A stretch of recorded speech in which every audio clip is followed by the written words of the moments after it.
నమస్తే, welcome to special focus. CID అనుకున్నంత పని చేసింది.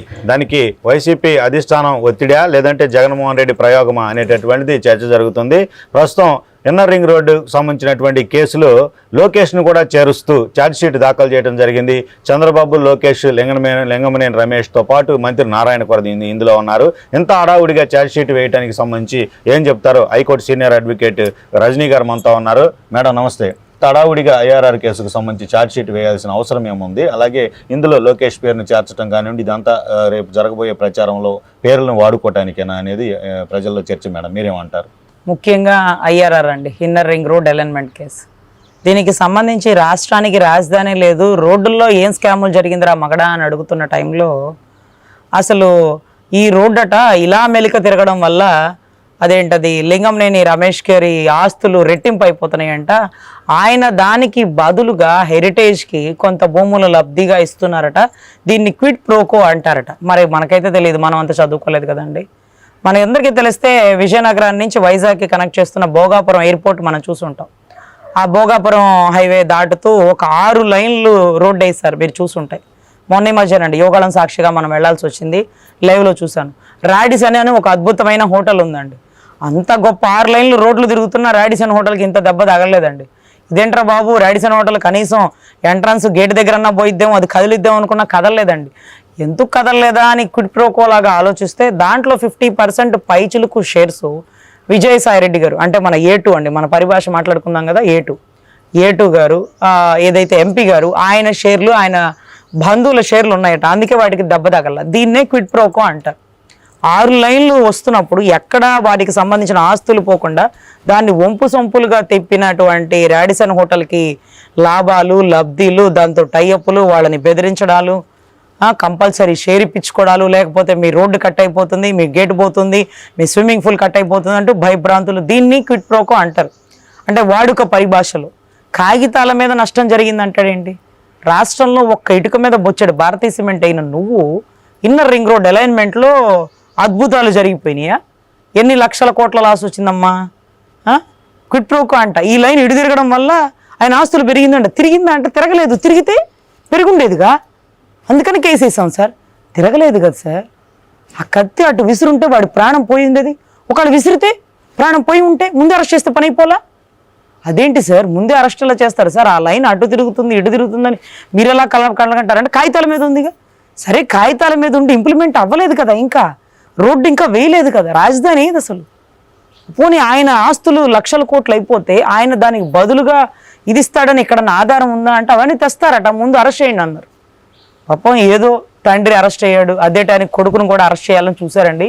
కానీ తండ్రిని అరెస్ట్ చేసి మంచి చేశాడో చెడు చేశాడో రాష్ట్ర ప్రజలకు అర్థమైపోయిందండి. అప్పుడు దాకా కార్యకర్త, తెలుగుదేశం కార్యకర్త అంటే ఇంట్లో మగవాడే బయటకు వచ్చేవాడు. ఆయన అరెస్ట్ చేశాక ఆడబిడ్డ, కుటుంబ సభ్యులు మొత్తం బయటకు వచ్చి బాబు గారికి ఆ గతి పడితే మేమెందుకు ఇళ్లలో కూర్చుంటామంటూ ప్రతి ఒక్కడు బయటకు వచ్చారు. గ్రాఫ్ వెచ్చలవిడిగా పెరిగిపోయింది. నంజాల నుంచి క్యాన్వా వెళ్ళినా అంత గ్రాఫ్ వచ్చి ఉండేది కాదేమో. వీళ్ళు అనవసరంగా వెహికల్లో తీసుకొని వెళ్ళి ఒక అదిరిపోయే గ్రాఫ్ ఇచ్చి 52-53 రోజుల తర్వాత పేషెంట్ని వీల్ చైర్లో బయటికి తెస్తాడేమో అని అనుకుంటే అదేంటో సింహం జూలు విప్పి గర్జించినట్టుగా దడలాడిచ్చేసాడు ప్రెస్ మీట్తో బాబు గారు.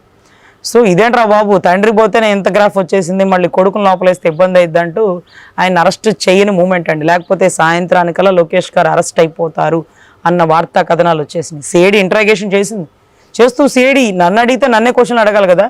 మీ తల్లిగారు ఆస్తులు బ్యాంక్ అకౌంట్ నెంబర్లు చెప్పండి, అకౌంట్లో ఎంతెంత ఉన్నాయి. ఒరే నాయన ముద్దాయి నేనా మా అమ్మగారా? తేండి, కొత్తగా మా అమ్మగారిని తీసుకురండి, నా భార్య గారిని తీసుకురండి, హెరిటేజ్లో సభ్యులందరినీ తీసుకురండి అంటూ చాలా చక్కగా సమాధానం చెప్పినటువంటి లోకేష్ బాబు గారు. ఇవన్నీ సంధించిన ప్రశ్నలకి ఆ రోజే అరెస్ట్ అయి ఉండేవాళ్ళండి. అరెస్టు చేయలేక ఆడలేక మధ్యలో దరువుకి ఈ రోజైనా ఛార్జ్షీట్ ఎందుకు వేశారంటేనండి, ఢిల్లీకి వెళ్ళారు. ఢిల్లీ టూరు ఫెయిల్యూర్ అయిపోయింది. మోడీ గారు నీ పక్షాన ఉండను, తాటి చెట్టు పక్కన కూర్చొని మజ్జిగ తాగినా మందే తాగామంటున్నారు రాష్ట్ర ప్రజలు. నీ పక్షాన ఉంటే మాకుండే కొద్దో గొప్ప పేరు కూడా పోయి 100 కంటే తక్కువ ఓట్లు వచ్చేలాగున్నాయి. ఇక చాలు, నీ జట్టు కట్టు, నీకు పండు కాదు పచ్చి అంటూ వెళ్ళిపోయినటువంటి మోడీ ప్రభుత్వం. ఇక ఏం చేయలేరు, సిబిఐ వాళ్ళ చేతుల్లో ఉందంటారు కదా పాపం. కనీసం సిఐడి అన్న నా చేతుల్లో ఉందిగా. వినండి రా బాబు, కొరడా జాడిచ్చి మళ్ళీ ఛార్జ్షీట్ అన్నారు. ఛార్జ్షీట్ అయితే కోర్టుకు పిలిపిస్తారు, రెగ్యులర్గా మంగళగిరి కోర్టుకు అటెండ్ అవ్వట్లా లోకేష్ అన్న, అలాగే అటెండ్ అవుతారు. ఏముంది దాంట్లో పెద్ద విషయం? పోనీ అరెస్ట్ చేస్తారా? ఎన్ని రోజులమ్మా? ఎన్ని రోజులు అరెస్ట్ చేస్తారు? ఎన్ని రోజులు లోపల వేయగలుగుతారు? మహాత్మా గాంధీ గారు లాంటి వాళ్ళే, నెహ్రూ గారు లాంటి వాళ్ళే, ఇందిరాగాంధీ గారు లాంటి వాళ్ళు 2 ఏళ్ళు 3 ఏళ్ళు జైల్లో ఉన్నా బయటకు వచ్చాక బలం రెట్టింపై పుంజుకొని ఎలక్షన్స్లో దుమ్ముగా జరిగిన పరిస్థితి. 53 రోజులకే రాష్ట్రం అట్టుడికిపోయింది. 2 పార్టీలు ఏకమైపోయింది. ఇప్పుడు 3 పార్టీలు కలిసిపోయినాయి. ఇప్పుడు కనుక సిఐడిలో మళ్ళీ లోకేష్ గారిని అరెస్ట్ అయితే ఇక అమిత్ షా గారు కౌగిలించుకొని లోకేష్ గారు నీ పక్షాన నేనున్నాను, ఆ పాత సిబిఐ కేసులు బూజులు దులిపి బయటకు తెస్తాను, అప్పుడు కనుక గురి తీసి కొడితే ఇక ఏకదం మొత్తం ఎక్కడోళ్ళు అక్కడ గప్చిప్ సాంబార్ బుడ్డ అయిపోయే పరిస్థితి అండి. సతీ సమేతంగా భారతి గారి సాక్షిగా గౌరవ అవినాష్ రెడ్డి గారు ఇది రాముడు లక్ష్మణుడు సీత క్యారెక్టర్లో ఉన్నారండి పాపం వీళ్ళందరూ ప్రజెంట్. అయితే మా దేవుళ్ళని వీళ్ళను పోల్చడం తప్పైనా కానీ తప్పట్లా కలిసికట్టుగా ఉన్నారు. సో అటువంటి పరిస్థితుల్లో ఉన్నటువంటి రాష్ట్ర ప్రభుత్వంలో ఆయనకు ఉండేటటువంటి కొరడా చేతిలో సిఐడినే కాబట్టి ఇంకొంచెం ముందుకు పోయిన కోపం వస్తే ఏమవుతుందండి? పాపం ఎద్దుల బండి పోతా ఉంటాడు, నడిపేవాడు కోపం వస్తే ఎద్దుని ఇంకా గట్టిగా కొడతా ఉన్నాడు. పాపం ఎద్దు ఇంకా ఫాస్ట్గా పోతా ఉంది, ఇంకా కొడుతున్నాడు, ఇంకా ఫాస్ట్గా ఇంకా కొట్టి దాని అద్దు పొద్దు దాటిందనుకో ఎద్దు తిరగబడి బండిని కింద వేసి ఎక్కడున్నోళ్ళు అక్కడే స్తంభించిపోయే పరిస్థితి అండి. ఎలక్షన్ మూమెంట్లో సిఐడితో కొడ్డు చాకరీ చేపిస్తున్నారు. ఎందుకంటే పోలీసులు కూడా వ్యతిరేకత బిగిన్ అయిపోయిందండి. సరెండర్ లీవ్స్ ఏదో ఇవ్వలేదట. ప్రతి సంవత్సరం కానిస్టేబుల్ స్థాయి వాడికి ₹1,00,000 నష్టం వస్తుందంట. మిగతా వాళ్ళకి ఇంకెంత నష్టం వస్తుందో చూడండి. అదే రకంగా చాలా తప్పుడు పనులు మాతో చేపిస్తున్నారు. మాకు టీఏడిఏలు ఇవ్వట్లేదు, మా డబ్బులు పెట్టుకొని మేమే పోతున్నాం, మాతో తప్పుడు స్టేట్మెంట్లు తప్పుడు పనులు ఇప్పించి జనాల్లో మమ్మల్ని వ్యతిరేకతగా చూపిస్తున్నారు. ఎలక్షన్ కూడా రానివ్వండి, పోలీసు వాడు అంటే ఏంటో కనపడని 4వ సింహం ఏదో మేమే చూపిస్తామంటూ పోలీసులు తిరగబడుతున్న టైంలో సిఐడిలో పాపం దళితులైనటువంటి కొంతమంది ఆఫీసర్లను వేసుకొని వాళ్ళతో కొన్ని తప్పుడు పనులు చేయించే ప్రయత్నం చేస్తున్నారు. బహుశా వాళ్ళు కూడా తిరగబడ్డారు. అంబేద్కర్ గారి ఆదర్శాలు మా గుండెల్లో కూడా ఉన్నాయి. మేము జనాలను ఇబ్బంది పెట్టాం, తప్పు చెయ్యం. అయినా సిఐడికి ఇదేం పని అండి?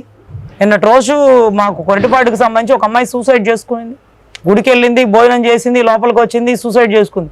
ఎందుకు చేసుకుందో పోలీసులు చెప్పలేకపోతున్నారు. ఇటువంటి మర్డర్ కేసుల్ని, ఇటువంటి సూసైడ్ కేసుల్ని ఇంట్రాగేషన్ చేసి ఆ అమ్మాయి ఆ కారణంతో చనిపోయింది, భర్త వల్లే చనిపోయింది, మామ వేధింపుల వల్ల చనిపోయిందని కనుక్కోవాల్సిన సిఐడి ఈ రోజు ఏంటో లింగంనేని రమేష్ గారు ఇల్లు జప్తు చేస్తానంటది. ఫేస్బుక్లో ఎవడో పోస్ట్ పెట్టాడు, అర్ధరాత్రి గోడ దూకి వాడిని పట్టుకొచ్చిద్ది. ఇదేంటి అసలు? అంతకుముందు మనం ఎప్పుడు సిఐడి డైరీ సీరియల్ చూడలేదా అండి? పెద్ద మర్డర్ కేసులను ఛేదించింది. ఇదేం కుంభకోణం? అవినీతి ఏమన్నా కుంభకోణమా? ఫేస్బుక్లో ఎవడో కుర్రోడు పోస్ట్ చేశాడు, వాడికి జగనన్న వల్ల నష్టం వచ్చిందేమో, వాడిని అర్ధరాత్రి గోడ దూకి ఎత్తుకొస్తారా? 65 ఏళ్ళు 70 ఏళ్ళు ముసలావిని ఎత్తుకొచ్చారు, ఆవిడ పోస్ట్ పెట్టిందంట. ఎవడో పెట్టింది షేర్ చేసి చచ్చి ఉంటుంది పాపం, తెలుసో తెలియక. ఆమెను ఎత్తుకొస్తారా? ఏంటి మహిళల మీద ముసలి వాళ్ళ మీద మీరు చూపించేటువంటి వైఖరి ఇలాగే ఉంటుందా? సర్లేండి, రాష్ట్రం మార్పును కోరుకుంటుంది. ఈ పెను మార్పు తుఫాన్ లాగా మారి సునామీలో కొట్టుకుపోవడానికి మన వైసీపీ సిద్ధంగా ఉంటే మంచిదని. Thank you madam. ఇది పరిస్థితి. ఐఆర్ఆర్ కేసుకు సంబంధించి ప్రస్తుతం సిఐడి హడావుడిగా దాఖలు చేసిన ఛార్జ్షీట్కి సంబంధించి చూస్తే